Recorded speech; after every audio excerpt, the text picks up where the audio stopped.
So Michelle Obama has made childhood obesity one of her causes. Yes, congratulations. She has started a more intense program. It's called Leave No Child with a Bigger Behind. And I think that's going to be a wonderful, wonderful thing.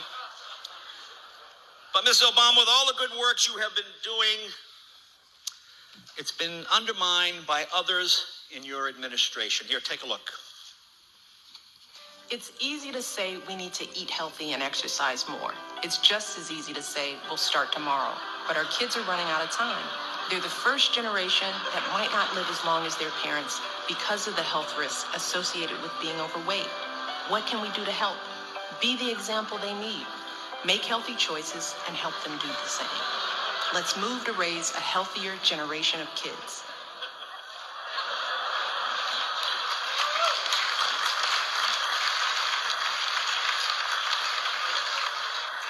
And there was a big setback for NASA this year. As you know, President Obama cutting the space program and sending more men to the moon. We're not going to be sending any more men to the moon. Although we can point to one major achievement during your time in office, Mr. President. We did get an astronaut on Dancing with the Stars. And I think that's something we can all be proud of. You know, I have the privilege of meeting President Obama a number of times, and all surprises me to hear critics describe the president as cold and aloof. I have never found him that way. He loves to socialize, healthcare, car companies, things of that nature. Well, I want to congratulate President Obama. He has done more than anyone for the American car industry, except for Toyota. Of course, Toyota led major. And as you may have heard, there were more problems for Toyota today. Apparently, 2 of the crash test dummies refused to get in the car. Yeah, so things are not looking good. But one wonderful thing about President Obama, never lost his street cred. He knows how to deal with the average guy. Now, here he is meeting a businessman on the campaign trail. Look how instantly he can relate to this man. Take a look. President walking in here. This is where we're about to go. The president, again, expecting to talk about small businesses and how he's going to help them in this hurting economy. What he's going to do.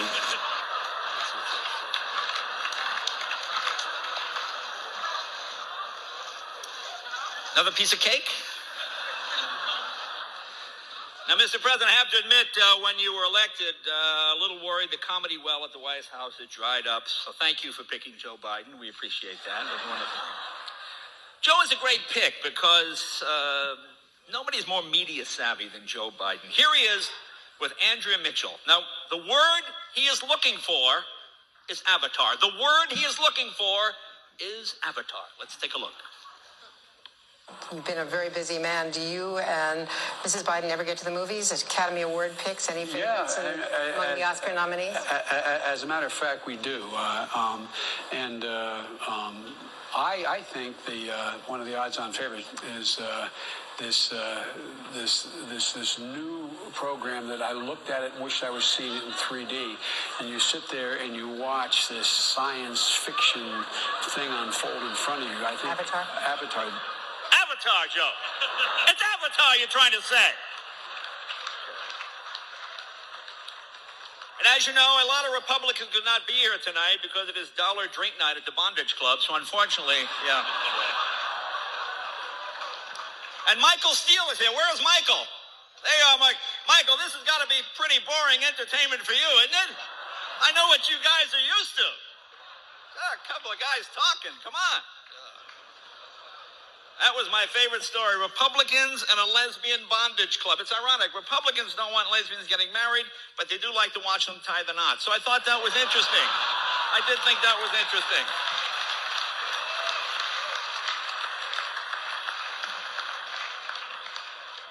See, Washington is a very scary place. Between Republicans going to bondage clubs, the SEC looking at porn, I can't wait to get back to Hollywood, someplace wholesome where people have values. I want to talk about White House security for a moment. Now, it's supposed to be the most secure place in the world. Now, here's President Obama and Vice President Joe Biden, the 2 most powerful men in the world. Now, watch the door behind them. How does this happen? Take a look. Good evening, everybody. Good evening. Tonight, after nearly 100 years of talk and frustration... Who's that guy? How did he get in there? Who is that? What is he, on the tour? Did he wander off?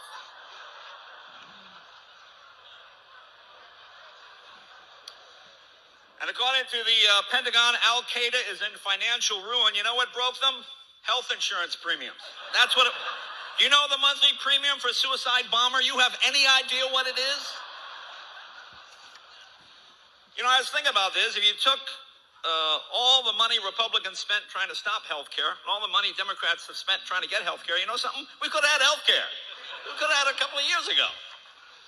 Now, supporters of this bill say that the American people will now get the same health benefits that members of Congress get. And, of course, that's great. How about some of the other perks? The free travel, those envelopes with the cash in them. How about some of that? The get-out-of-jail-free cards. Why can't we get that?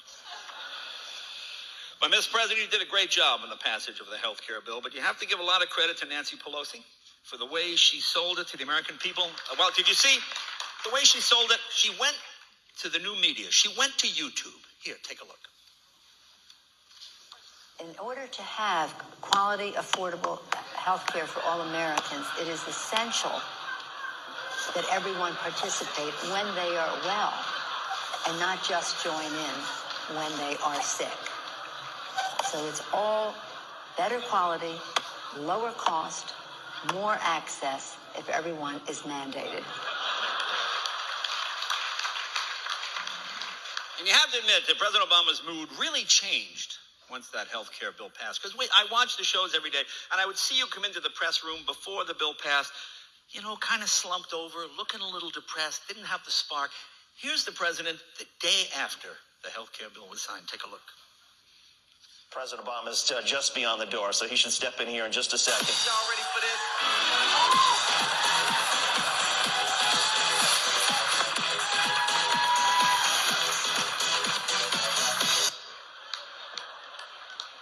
And as you know, Secretary of Defense Robert Gates announced that the Pentagon will ease up on its enforcement of the don't ask, don't tell policy.